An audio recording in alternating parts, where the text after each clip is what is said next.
Great arts নামে একটা স্থাপনা, যে বড় একটা বিল্ডিং, এই বিল্ডিংয়ের সামনে এখানে যখন আমি আসলাম, এখানে ফ্রেঞ্চের পাশাপাশি অন্যান্য ল্যাঙ্গুয়েজ দেখে আসলে একটু আমি দেখার চেষ্টা করলাম এখানে কোন কোন দেশের ল্যাঙ্গুয়েজ আসছে।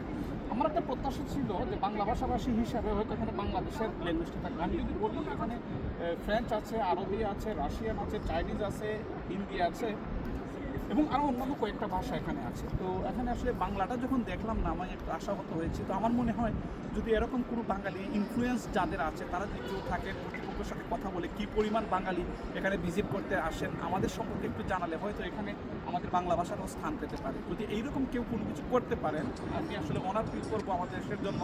এবং অন্য দেশের মানুষ যখন আসবেন এখানে যদি ল্যাঙ্গুয়েজে আমার দেশের ল্যাঙ্গুয়েজটা থাকে, তারা এটা সার্চ করে বোঝার চেষ্টা করবেন। যেমন আমিও চেষ্টা করেছি এখানে কোন কোন দেশের ল্যাঙ্গুয়েজ আছে। তো এটা দেখলে আমার দেশের সম্পর্কে মানুষের একটা ধারণা হবে বা আমাদের দেশ সম্পর্কে জানতে পারবে। আমি আশা করব যদি এরকম কারো নজরে পড়ে যারা এই ধরনের ইনফ্লুয়েন্স রাখতে পারেন বা কন্ট্যাক্ট করতে পারেন কর্তৃপক্ষের সাথে, তারা যদি এই কাজটা করেন আমার কৃতজ্ঞ।